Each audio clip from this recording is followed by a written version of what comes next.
بالمرحمة أولئك أصحاب الميمنة والذين كفروا بآياتنا هم أصحاب المشأمة عليهم نار مؤصدة صدق الله العظيم. سورۃ البلد کی آیت نمبر 10 تک ہم پڑھ چکے ہیں. آج آیت نمبر 11 سے درس ہو رہا ہے.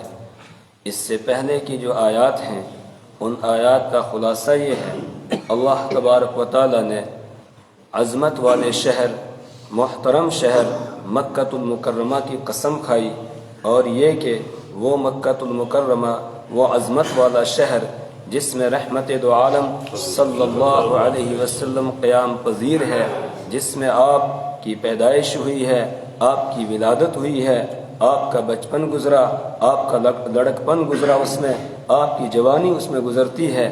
تو اس شہر کی اللہ نے قسم کھائی. اسی طریقے سے والد یعنی حضرت آدم علیہ السلام اور ولد یعنی ساری اولاد حضرت آدم علیہ السلام کی، ان کی قسم کھا کر اللہ نے فرمایا ہم نے انسان کو مشقت میں پیدا کیا ہے، پریشانی میں پیدا کیا ہے. دنیا کے اندر اس کو مشقتوں کا سامنا کرنا ہوگا، کوئی بھی ان مشقتوں سے بچ نہیں سکتا ہے. البتہ مشقتوں کے دو رخ ہیں. ایک مشقت وہ ہے جو آدمی اللہ کے لیے جھیلتا ہے، اور ایک وہ ہے جو اپنے نفس کے لیے، اپنی دنیا کے لیے عیش و آرام اور راحت حاصل کرنے کے لیے دنیا کے چکر میں پڑتا ہے. دونوں مشقتوں کا دو رخ ہیں اور دونوں کا نتیجہ اور انجام الگ الگ ہے. اس کے بعد یہ بتایا گیا کہ انسان کیا یہ سمجھتا ہے کہ مجھ پہ کوئی اور قدرت نہیں رکھتا ہے؟ نہیں، تجھے بھیجنے والا تجھ پر قدرت رکھتا ہے. تو ایک سیکنڈ کے لیے بھی کہیں نکل نہیں سکتا ہے. تیرا پروردگار ہر وقت تیری نگرانی کر رہا ہے اور تجھے دیکھ رہا ہے. یہ خیال کرتا ہے الم یرہ احد کہ اسے کوئی دیکھ نہیں رہا ہے؟ نہیں، پروردگار کی نگاہ سے تو ایک سیکنڈ کے لیے بھی غائب نہیں ہو سکتا ہے. وہ تمہیں دیکھ رہا ہے. وہ پروردگار تمہارا الم نجعل لہ عینین، جس نے تمہارے لیے دو آنکھیں بنائی، ولسانا اور زبان اس نے عطا کی، وشفتین اور اسی طرح دو ہونٹ عطا کیے. وہ پروردگار ہے. یہاں تین نعمتوں کا تذکرہ کیا، آنکھ، زبان اور ہونٹوں کا. اس کے علاوہ کتنی نعمتیں ہیں. انسان کے جسم کے 360 جوڑ ہیں، اور پھر کتنے اعضاء ہیں. اللہ اکبر. اور کیسی کاریگری پروردگار نے دکھائی ہے، جو جس جگہ پر جوڑ ہونا چاہیے تھا وہیں پر اس کو لگایا گیا ہے. انسان کو متوجہ کیا گیا اپنی ذات پر غور و فکر کرو اور اپنے رب کی معرفت کو حاصل کرو. وَهَدَيْنَاهُ النَّجْدَيْنِ اور پھر ہم نے دو راستے دکھا دیے انسان کو. ایک شر کا راستہ ہے، ایک خیر کا راستہ ہے. دونوں بتا دیے، خیر کا راستہ یہ ہے اور شر کا راستہ یہ ہے، اور خیر کا انجام یہ ہے اور شر کا انجام یہ ہے. دونوں بتا دیے گئے. اس کے بعد انسان کو جھنجھوڑا جا رہا ہے، انسان کو ذرا متنبہ کیا جا رہا ہے کہ فلق تحم العقبہ، تو وہ نہیں چڑھا گھاٹی پر. فلق تحم العقبہ، تو وہ نہیں چڑھا گھاٹی پر. ابھی تک وہ گھاٹی پر نہیں چڑھا. گھاٹی کا مطلب کیا ہے؟ وما ادراک ما العقبہ، اور آپ کو کیا معلوم وہ گھاٹی کیا ہے؟ گھاٹی کہتے ہیں اصل میں جو اونچا پہاڑ ہو جس پہ چڑھنا ذرا مشکل ہو، راستہ بھی دشوار گزار ہو، اور آدمی چڑھے تو بہت مشکل اور پریشانی اس کو وہاں چڑھنے میں آتی ہے. دشوار گزار پہاڑ جو ہے اس کو عقبہ کہا جاتا ہے. تو وما ادراک ما العقبہ، آپ کو کیا معلوم کہ وہ عقبہ کیا ہے؟ تو کیا یہ دنیا والا پہاڑ اس کے اوپر چڑھنا یہ مراد ہے؟ کہا نہیں، یہاں پر عقبہ پر چڑھنے کا مطلب ہے فک رقبہ، گردن کا چھڑانا. فک رقبہ وہ گردن کا چھڑانا ہے، گردن کا آزاد کرنا ہے. گردن چھڑانے اور آزاد کرنے کا مطلب کیا ہے؟ پہلے زمانے کے اندر غلام اور باندیاں ہوا کرتے تھے، تو غلاموں اور باندیوں کو خریدنا اور خرید کر ان کو آزاد کرنا، یہ ہے گھاٹی پر چڑھنا. گھاٹی پر چڑھنے کا مطلب یہ ہے کہ اللہ نے جو مال و دولت اس کو عطا کیا ہے، اللہ نے جو صلاحیت اور استعداد اس کو عطا کی ہے، اس کو وہ کام میں لائے اور غلاموں کو آزاد کرائے.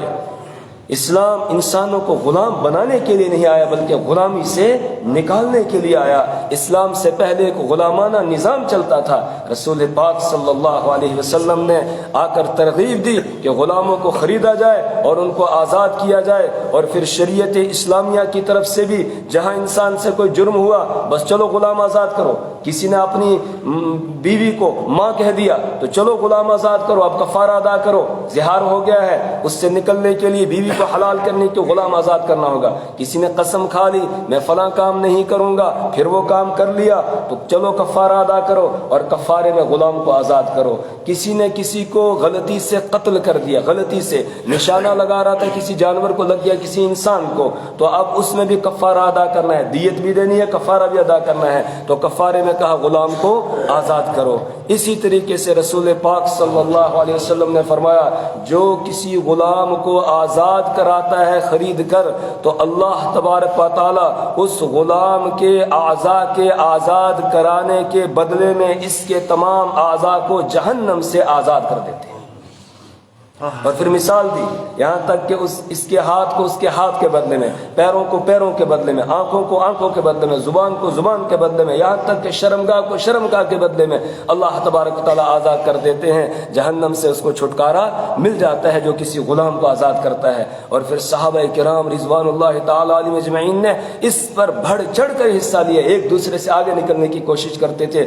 اکیلے حضرت عبد الرحمن ابن عوف رضی اللہ تعالیٰ عنہ انہوں نے تقریباً 10,000 غلاموں کو آزاد کیا، 10,000 غلاموں کو آزاد کیا انہوں نے خرید کے۔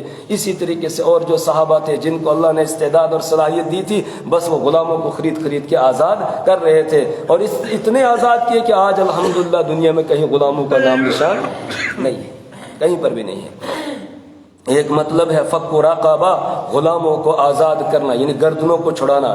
دوسرا مفہوم مفسرین نے اس کا یہ لکھا ہے کہ فک و رقبہ کا مطلب ہے قیدیوں کو چھڑانا، جو بے گناہ بیچارے عقوبت خانوں میں ہیں، اذیت خانوں میں زندگی بسر کر رہے ہیں، اپنی آل اولاد بیوی بچوں سے دور ہیں، ماں باپ سے دور ہیں، بند ہیں، ان کو چھڑانے میں کوشش کرنا۔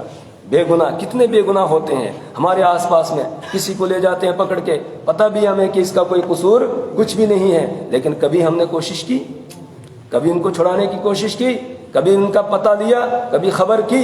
فک و رقبہ یہ ہے گھاٹی پر چڑھنا کہ ان کی خبر گیری کی جائے، ان کے ساتھ ہمدردی کی جائے اور ان کو چھڑانے کی کوشش کی جائے۔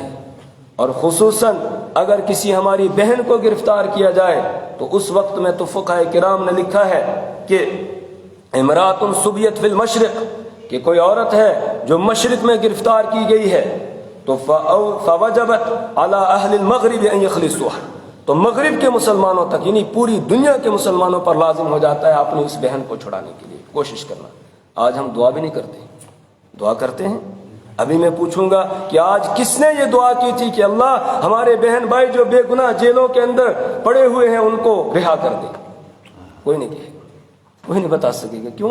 اس لیے کہ ہمارے ذہن میں یہ بات ہے ہی نہیں، ہم نے اس کو ثواب کا کام سمجھا ہی نہیں، ہم نے اس کو اللہ کا حکم سمجھا ہی نہیں ہے۔ اللہ اکبر۔ سورۃ النساء میں اللہ فرماتے ہیں وَمَا لَكُمْ لَا تُقَاتِلُونَ فِي سَبِيلِ اللَّهِ وَالْمُسْتَضْعَفِينَ مِنَ الرِّجَالِ وَالنِّسَاءِ وَالْوِلْدَانِ الَّذِينَ يَقُولُونَ رَبَّنَا أَخْرِجْنَا مِنْ هَذِهِ الْقَرْيَةِ الظَّالِمِ أَهْلُهَا، کہ مسلمانوں تمہیں کیا ہو گیا؟ لما تقاتلون وما لکم لا تقاتلون فی سبیل اللہ، تم اللہ کی راہ میں کیوں نہیں لڑتے ہو؟ وما لکم لا تقاتلون فی سبیل اللہ والمستضعفین من الرجال والنساء والولدان، اور وہ کمزور مسلمان مرد، عورتیں اور بچے جو اللہ کے سامنے فریاد کرتے ہیں ربنا اخرجنا من هذه القرية الظالم اهلها، اے پروردگار ہمیں اس بستی سے نکال جس کے رہنے والے ظالم ہیں، ہم پہ ظلم کر رہے ہیں، ہمیں اس بستی سے نکال۔ وہ اس طریقے سے دعا کرتے ہیں۔ مفسرین نے لکھا ہے اس سے مراد مکہ کے اندر وہ مسلمان تھے کہ جب ہجرت کر کے کچھ مسلمان مدینہ طیبہ چلے گئے، جو کمزور تھے، جن کے ہجرت کے حالات نہیں تھے، وہ مکہ سے نہیں نکل رہے تھے اور ان کے اوپر مظالم ڈھائے جاتے تھے مشرکین کی طرف سے، اس وقت وہ دعا کرتے تھے اللہ سے ربنا اخرجنا من هذه القرية الظالم اهلها واجعل لنا من لدنك وليا واجعل لنا من لدنك نصيرا اسیرا، یہ دعا وہ کرتے تھے، اے پروردگار ہمیں اس بستی سے نکال جس بستی کے رہنے والے ظالم ہیں۔ تو کیا یہ قرآن صرف اسی وقت کے لیے، اسی زمانے کے لیے نازل ہوا تھا یا قیامت تک کے انسانوں کے لیے؟ جی، اللہ کا یہ کلام تازہ کلام ہے اور قیامت تک کے انسانوں کے لیے ہے۔ آج مجھے اور آپ کو اس آیت کے ذریعے سے یہ پیغام دیا جا رہا ہے اور یہ کہا جا رہا ہے جہاں مسلمانوں پر ظلم ہو رہا ہے، زیادتیاں ہو رہی ہے، دنیا کے ہر مسلمان کی ذمہ داری ہے کہ ان کو ظلم سے نکالنے کی کوشش کرے۔ کر رہے ہیں ہم؟ کچھ بھی نہیں، دعا بھی نہیں کرتے ہیں۔ چلو کچھ نہیں کر سکتے، دعا تو کم سے کم کر سکتے تھے، لیکن ہم دعا بھی نہیں کرتے ہیں، دعا بھی نہیں کرتے ہیں۔ تو فک رقبہ کا ایک مفہوم مفسرین نے یہ لکھا ہے، پہلے نمبر پر تو غلاموں اور باندیوں کو آزاد کرنا، دوسرے نمبر پر قیدیوں کو آزاد کرنا اور قیدیوں کے ساتھ ہمدردی کرنا، ان کی دیکھ ریکھ کرنا۔ ابھی ہم نے نماز کے اندر جو دوسری رکعت میں سورت سنی ہے، اس میں اللہ تعالیٰ نے ایمان والوں کی باقاعدہ یہ صفت بیان کی ہے، وَيُطْعِمُونَ الطَّعَامَ عَلَىٰ حُبِّهِ مِسْكِينًا وَيَتِيمًا وَأَسِيرًا، وَيُطْعِمُونَ الطَّعَامَ عَلَىٰ حُبِّهِ مِسْكِينًا وَيَتِيمًا وَأَسِيرًا، کہ وہ اللہ کی محبت میں کھلاتے ہیں کس کو؟ یتیمن، یتیموں کو، مسکینن، مسکینوں کو، وَأَسِيرًا، اور قیدیوں کو، اور قیدیوں کو کھلاتے ہیں۔ کبھی میں نے اور آپ نے سوچا کہ ہمارا کوئی بھائی قید میں ہے، پتہ نہیں اس کو وہاں کچھ کھانے کے لیے مل رہا ہے یا نہیں مل رہا ہے؟ کبھی سوچا؟ کبھی نہیں سوچا۔ تو قرآن کی ان آیات پر کون عمل کرے گا؟ جی کبھی ہم نے نہیں سوچا۔ کتنی ہماری بہنیں باہر ظالموں کے چنگل میں پھنسی ہوئی ہیں، کبھی ہم نے ان کے لیے دعا بھی نہیں کی۔ اللہ اکبر۔ 2 سال پہلے کی بات ہے، ایک مضمون واٹس ایپ پہ گردش کر رہا تھا، کسی ایک بہن کا خط تھا جو اس نے یورپین ممالک سے لکھا تھا، اور اس نے بتایا تھا، او مسلمانوں تم کیا کر رہے ہو، تم کس کا نام لینے والے ہو، ہمارے ساتھ یہاں جیل کے اندر، قید کے اندر کیا کیا ہوتا ہے، ہمارے پیٹوں کے اندر یہودیوں اور عیسائیوں کے بچے پل رہے ہیں اور تم کیا کر رہے ہو۔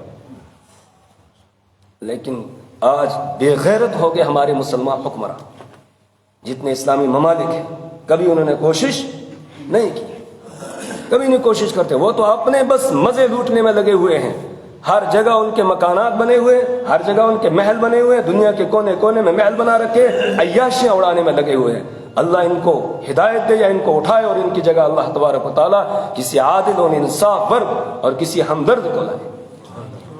آج اسی طریقے سے بے غیرت ہو گئے ہیں، سب بے غیرتی کی حد کر دی ہے۔ کوئی کوشش کرتا ہے؟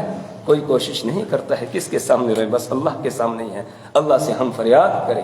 فک رقبہ، بلکہ میں نے بتایا فقہاء کرام نے لکھا ہے، یہ مولانا سرفراز خان صفدر صاحب رحمہ اللہ، ان کی تفسیر ذخیرۃ الجنان، انہوں نے اس آیت کی تفسیر میں لکھا ہے وَمَا لَكُمْ لَا تُقَاتِلُونَ فِي سَبِيلِ اللَّهِ، اس آیت کی تفسیر میں لکھا ہے کہ فقہاء کرام نے یہ لکھا ہے امرأۃ سُبِیَتْ فِی الْمَشْرِقِ، کہ ایک عورت جو مشرق میں کہیں قید کر دی جاتی ہے، مشرق میں قید کر دی جاتی ہے، تو فوجبت علی اہل المغرب، مغرب والوں پر واجب ہے ان یخلصوها، کہ اس کو چھڑائیں۔ کہاں سے لائیں گے؟ محمد ابن قاسم، جب ڈاکو نے ایک عورت کو گرفتار کر لیا اور اس نے آواز دی یا اہل الاسلام، اے اسلام کے پیروکاروں، مجھے ڈاکو نے گرفتار کر لیا ہے، وہ 6000 کی فوج لے کر پہنچ گئے تھے اور اس کو چھڑایا۔ آج ہے کوئی پرسان حال نہیں، بس اللہ ہی کا سہارا ہے اور کوئی سہارا نہیں ہے۔ فک رقبہ، گردنیں چھڑانا، اس میں یہ بھی ہے کہ قیدی جو بے گناہ بیچارے ایسے ہی غلط مقدمات کے اندر پھنسے ہوئے ہیں، ان کو کون چھڑائے گا، کون کیا کرے گا؟ اور آج تو کوئی ہے نہیں، ہمارے دلوں سے ہمدردی نکل گئی ہے۔ کسی عالم کو گرفتار کر لیں، کسی کو گرفتار کر لیں، کچھ کوئی ٹس سے مس نہیں ہوتا ہے۔ دعائیں کرنا بھی چھوڑ دیتے ہیں، دعائیں بھی آج ہم نہیں کرتے ہیں۔ اب ہمارے حضرت مولانا کلیم صدیقی صاحب، ان کو گرفتار کیا تھا، 2-4 دن تک کچھ نہ کچھ بولا کچھ، اس کے بعد سب بھول گئے، سب اپنے مست ہو گئے، کسی نے کوئی دعائیں بھی نہیں کرتے ہیں۔ کم سے کم ہم دعا تو کر سکتے ہیں نا، تو چلو دعا ہی کریں۔ فک رقبہ۔ تیسری تفسیر مفسرین نے یہ لکھی ہے اس کی کہ فک رقبہ کا مطلب ہے اگر کسی آدمی پر قرضہ ہو جائے تو اس کے قرضے کی ادائیگی کی کوشش کرنا۔ ہمارے پڑوس میں کوئی غریب آدمی ہے، سر چھپانے کے لیے اس کے پاس کچھ نہیں ہے، اس نے جھونپڑا سا کوئی مکان چھوٹا موٹا کچھ بنایا، اس کے اوپر قرضہ چڑھ گیا، ہم اس کی مدد کر سکتے ہیں تو یہ ہے فک و رقبہ، اس کی گردن کو قرض سے چھڑانا۔ اور قرض میں نے پہلے بھی عرض کیا تھا کہ رسول پاک صلی اللہ علیہ وسلم تب تک جنازہ نہیں پڑھاتے تھے جب تک کوئی قرضے کی ذمہ داری کسی کی نہیں لے لیتا تھا، تب تک جنازہ نہیں پڑھاتے تھے کوئی قرضے کی ذمہ داری لے لے۔ تو اس میں ہمیں کوشش کرنی چاہیے، کوئی ہمارا رشتہ دار ہے جس کے اوپر قرضہ چڑھ گیا، کسی وجہ سے قرضے میں ڈوبا ہوا ہے، تو ہم اس کے قرضے کی ادائیگی میں حصہ لیں۔ اور جہاں اللہ تعالیٰ نے زکوٰۃ کے مصارف کو بیان کیا ہے اس میں ایک مصرف والغارمین یہ بھی ہے کہ جو قرضے میں ڈوب چکے ہیں ان کی مدد کی جائے، جو قرضے میں ہیں ان قرضے والوں کی مدد کی جائے تاکہ وہ قرضہ ادا کر سکے۔ رسول پاک صلی اللہ علیہ وسلم کو کتنی فکر ہوتی تھی اس کی کہ کسی کے ذمہ قرضہ نہ رہے، اور قرضہ لینا پڑتا ہے آدمی کو، ضرورت بن گئی ہے آدمی کو زندگی گزارنے کے لیے، لیکن ترغیب یہ دی گئی کہ نہیں لینا چاہیے، انتہائی ضرورت ہو تب لے، اور لے لیا ہے پھر اس کی ادائیگی کی پوری وہ کوشش کرے۔ لیکن ہمیں بھی حکم ہے جن کے پاس مال ہے کہ اگر کسی کے ذمہ قرضہ ہے اس کے قرضے کی ادائیگی میں ہمیں کوشش کرنی چاہیے۔ فک و رقبہ ایک مطلب اس کا یہ ہے۔ چوتھی تفسیر مفسرین نے یہ لکھی ہے فک و رقبہ کہ گردنوں کا چھڑانا، یعنی جو جہنم کے راستے پر چل رہے ہیں اور جہنم کی طرف جا رہے ہیں ان کو جہنم سے آزاد کرانا۔ اور جہنم سے آزاد کرانے کا مطلب یہ ہے کہ ان کو راہ راست پر لانے کی کوشش کرنا، ان کو سیدھے راستے پر لانے کی کوشش کرنا۔ جو بھٹک گیا راستے سے اس کو سیدھے راستے کی دعوت دینا، سیدھے امر بالمعروف اور نہی عن المنکر، یہ بھی ہے فک و رقبہ میں گردن چھڑانے میں کا مطلب یہ بھی ہے۔ تو گھاٹی پر چڑھنے کا مطلب یہ ہے فک و رقبہ، گردنیں چھڑانا، اور گردنیں چھڑانے کے 4 مطلب مفسرین نے لکھے ہیں۔ اس کے بعد ہے او اطعام فی یوم ذی مسغبہ، او اطعام یا کھانا کھلانا ہے، فی یوم ذی مسغبہ، فی یوم ذی مسغبہ، بھوک کے دن میں کھانا کھلانا ہے، بھوک کے دن میں۔ بھوک کے دن کا کھانے کا مطلب کیا ہے؟ کہیں کوئی حادثہ پیش آ گیا، ایک تو یہ کہ کوئی بیچارہ بھوکا ہے اس کو ہم کھلائیں گے، ایک یہ ہے کہیں کوئی حادثہ پیش آ گیا، مثال کے طور پر کبھی ایسا ہوتا ہے راستہ بند ہو جاتا ہے، آپ پیچھے بہت لوگ ہیں، راستہ بند ہو گیا، بیچارے کچھ غریب بھی ہوتے ہیں، کھانے کا انتظام ان کے لیے نہیں ہوتا ہے، ایسے موقعوں پر ان کے لیے کھانے کا انتظام کرنا، کہیں کوئی حالات خراب ہو جائیں ایسے موقع پر کھانے کا انتظام کرنا، یہ ہے بھوک کے دن میں کھانا کھلانا۔ کس کو؟ یتیما ذا مقربہ، یتیم کو کھانا کھلانا، ذا مقربہ جو قرابت دار بھی ہے، رشتہ دار ہے، یتیم کی ویسے ہی دیکھ ریکھ کرنے پر اللہ نے بڑا اجر رکھا ہے۔ انا وکافل الیتیم کہاتین، کہ میں اور یتیم کی پرورش کرنے والے قیامت کے دن ایسے ہوں گے، مطلق یتیم۔ لیکن اگر یتیم اپنا رشتہ دار ہے تو اس رشتہ دار پر خرچ کرنا، اس میں اللہ دوہرا اجر دیتے ہیں، دگنا اجر اللہ تعالیٰ عطا فرماتے ہیں۔ ایک تو خرچ کرنے کا اور دوسرا صلہ رحمی کا، رشتہ دار پر خرچ کرنے کا ثواب اللہ تعالیٰ الگ سے اس کو دیتے ہیں۔ یتیمن ذا مقربہ، اور یتیم کو کھانا کھلانا، ذا مقربہ جو رشتہ داری والا ہو، او مسکینن ذا متربہ، یا مسکین کو، محتاج کو، ذا متربہ جو خاک آلود ہو، جس کے پاس بیچارے کے پاس کچھ ہے ہی نہیں، مٹی پر پڑا ہوا ہے، ایسے مسکینوں کو ڈھونڈ ڈھونڈ کر ان کو کھلانا، یہ ہے گھاٹی پر چڑھنے کا مطلب۔ کہ فلقتحم العقبہ، تو وہ گھاٹی پر نہیں چڑھے، وما ادراک ما العقبہ، آپ کو کیا معلوم کہ عقبہ کیا ہے؟ فک رقبہ، وہ گردنوں کا چھڑانا ہے، او اطعام فی یوم ذی مسغبہ، یا کھانا کھلانا ہے فی یوم ذی مسغبہ، بھوک والے دن میں۔ کس کو؟ یتیمن، یتیم کو، ذا مقربہ جو رشتہ دار ہو، او مسکینن ذا متربہ، یا محتاج کو جو خاک آلود ہے۔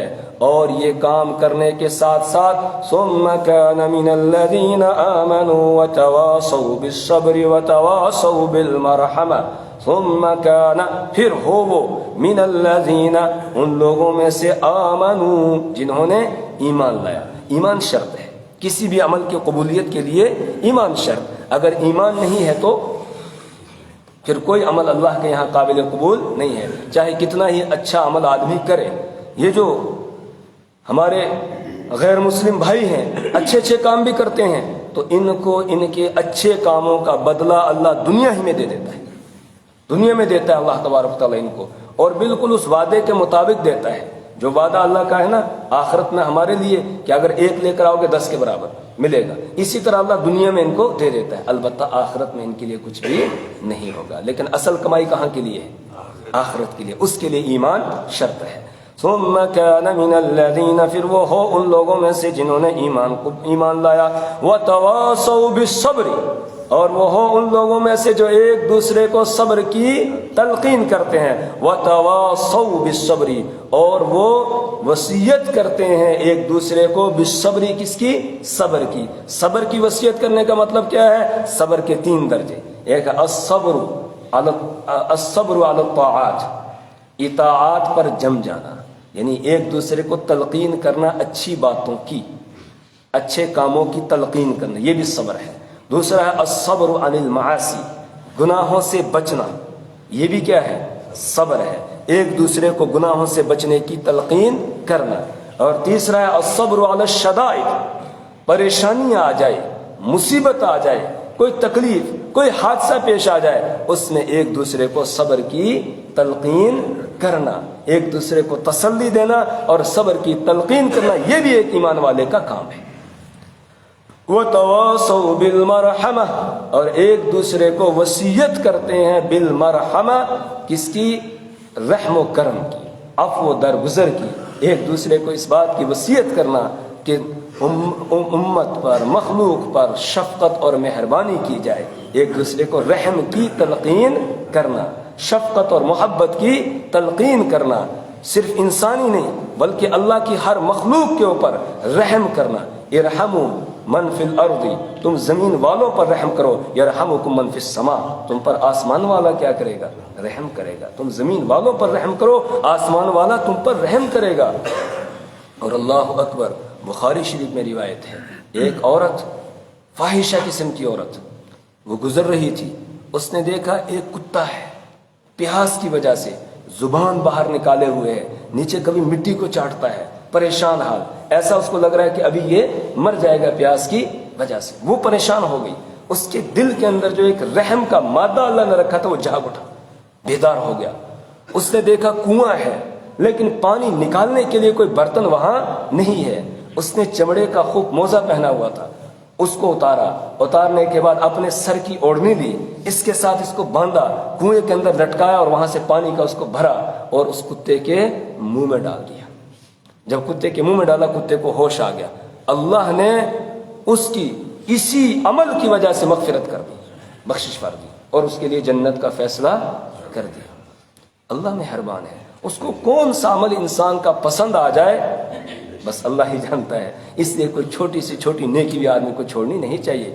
اس کے مقابلے میں رسول پاک صلی اللہ علیہ وسلم نے فرمایا، ایک عورت تھی جو نماز کی پابند، روزے کی پابند، بڑی نیک تھی، پاک دامن، لیکن اس نے ایک بلی باندھ کے رکھی تھی گھر میں اور اس کو کچھ کھانے پینے کے لیے دیا نہیں اور اس کو کھلا بھی نہیں چھوڑا کہ وہ خود اپنا انتظام کر لیتی، وہ ایسے ہی مر گئی۔ اللہ نے اس کی وجہ سے اس کے لیے جہنم کا فیصلہ کر دیا۔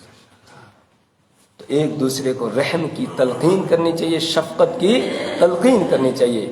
رسول پاک صلی اللہ علیہ وسلم کو اللہ نے رحمت للعالمین، سارے جہانوں کے لیے رحمت بنا کر بھیجا ہے۔ اس لیے رسول پاک صلی اللہ علیہ وسلم نے ایک ایک مخلوق کے حقوق کو بیان کیے، جانوروں کے حقوق بھی بیان کیے کہ ان کے حقوق کیا ہے، یہ بے زبان جانور ہیں، لہٰذا ان کے اوپر زیادہ بوجھ نہ لادا جائے، اسی طریقے سے ان سے وہی کام لیا جائے جس کام کے لیے ان کو اللہ تعالیٰ نے پیدا کیا ہے، اور کوئی کام اس سے نہ لیا جائے۔ ایک موقع پر ایک روایت ہے بخاری شریف میں، رسول پاک صلی اللہ علیہ وسلم نے فرمایا، ایک آدمی، پہلے زمانے کا بتایا، پہلے زمانے کا ایک آدمی، وہ بیل کو لے کے چل رہا تھا، چلتے چلتے وہ تھک گیا تو بیل کے اوپر سوار ہو گیا۔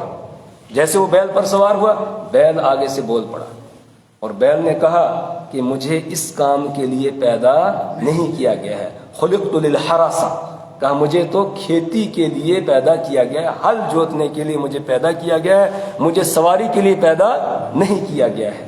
صحابہ کرام کو بڑا تعجب ہے، صحابہ نے کہا سبحان اللہ، صحابہ نے کہا سبحان اللہ، تکلمت دابہ، کہ سبحان اللہ، ایک جانور بول رہا ہے۔ رسول پاک صلی اللہ علیہ وسلم نے فرمایا کہ اومن بھی، میں اس پر ایمان رکھتا ہوں کہ وہ جانور بولا ہے، اور وہ ابو بکر و عمر، ابو بکر اور عمر وہ بھی ایمان رکھتے ہیں، حالانکہ ابو بکر اور عمر رضی اللہ تعالیٰ عنہ اس مجلس میں نہیں تھے، لیکن حضور کو اتنا اعتماد تھا ان دونوں کے اوپر کہ آپ نے فرمایا میں بھی ایمان رکھتا ہوں کہ جانور بول سکتا ہے، اور ابو بکر بھی اس پر ایمان رکھتے ہیں اور عمر بھی اس پر ایمان رکھتے ہیں کہ جانور بول سکتا ہے۔ پھر آپ نے فرمایا کہ ایک بھیڑیا، اس نے ایک چرواہے کی بکریوں پر حملہ کیا، ایک بکری کو پکڑ کے وہ لے گیا، یہ چرواہا اس کے پیچھے دوڑا اور اس نے اس کے منہ سے اس بکری کو چھڑا لیا، تو بھیڑیا بول پڑا، اور بھیڑیے نے کہا اللہ نے میرے لیے غذا کا انتظام کیا تھا، لیکن تو نے اس کو میرے منہ سے واپس چھین لیا ہے، لیکن بتا یوم السبع جو جانوروں کا دن ہوگا اس دن کون ان کا مالک ہوگا میرے سوا، اس دن میں ہی ان کا چرواہا ہوگا اور کوئی چرواہا نہیں ہوگا۔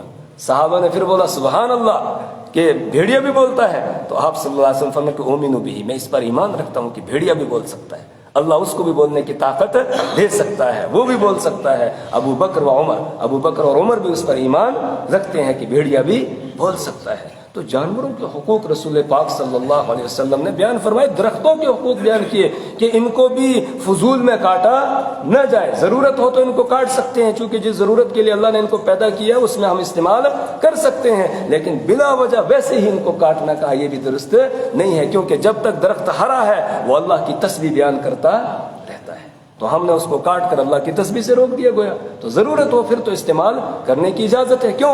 اس لیے کہ هو الذی خلق لکم ما فی الارض جميعا، وہ اللہ ہے جس نے تمہارے لیے ساری چیز کو، ساری کائنات کو، ساری چیزوں کو اللہ نے تمہارے لیے پیدا کیا ہے۔ تو وہ تواصوا بالمرحمہ، وہ ایک دوسرے کو رحم کی تلقین کرتے ہیں۔ اولئک اصحاب المیمنہ، یہی لوگ ہیں دائیں والے، جو یہ اوپر والے کام کریں گے۔ کون سے؟ فک رقبہ، اسی طریقے سے او اطعام فی یوم ذی مسغبہ یتیما ذا مقربہ او مسکینا ذا متربہ ثم کان من الذین آمنوا وتواصوا بالصبر وتواصوا بالمرحمہ، یعنی گردنوں کو چھڑائیں گے، یتیموں کو کھلائیں گے، مسکینوں کو کھلائیں گے، ایمان پر ہوں گے، ایک دوسرے کو صبر کی تلقین کریں گے، ایک دوسرے کو رحم و کرم کی تلقین کریں گے۔ اولئک اصحاب المیمنہ، یہی لوگ ہیں دائیں والے، یہی لوگ ہیں دائیں والے۔ والذین کفروا، اور ان کے مقابلے میں وہ لوگ جنہوں نے انکار کر دیا، بھی آیات نے، ہماری آیات کا مانا ہی نہیں، ہمارے حکموں کو نہیں مانا، ہم پر ایمان نہیں لایا، آیات کا انکار کر دیا۔ ہم اصحاب المشأمہ، یہ بائیں والے ہیں، ہم اصحاب المشأمہ یہ بائیں والے ہیں۔ علیہم نار مؤصدہ، علیہم ان پر ہوگا نار آگ، مؤصدۃ بند کی، ان کے اوپر بند کی ہوئی آگ ہوگی، بائیں والے۔ دائیں والے کون؟ جن کا نامہ اعمال ان کے دائیں ہاتھ میں دے دیا جائے گا۔ پیچھے ہم سورہ حاقہ میں پڑھ کر آگے تفصیل کے ساتھ کہ وہ کتنے خوش ہوں گے اور ایک دوسرے کو دکھاتے پھر رہے ہوں گے کہ یہ لو میرا نامہ اعمال دیکھو، میرا رزلٹ دیکھو آج کتنا اچھا آیا ہے، اور پھر جنت کے بالا خانوں میں ہوں گے، اعلیٰ درجوں میں وہ ہوں گے۔ اور اصحاب المشأمہ بائیں والے، جن کا نامہ اعمال ان کے بائیں ہاتھ میں دے دیا جائے گا۔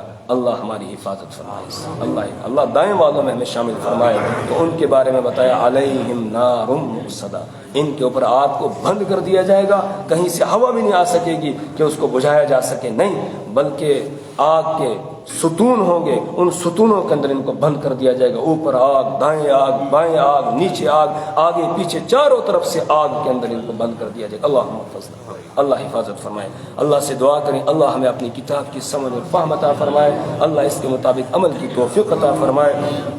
اللہ ہر برائی سے، بے حیائی سے، گمراہی سے، بے دینی سے ہماری نسلوں کی حفاظت فرمائے۔ سبحان اللہ وبحمدہ، سبحانک اللہم وبحمدک، ونشہد ان لا الہ الا انت، ونستغفرک ونتوب الیک۔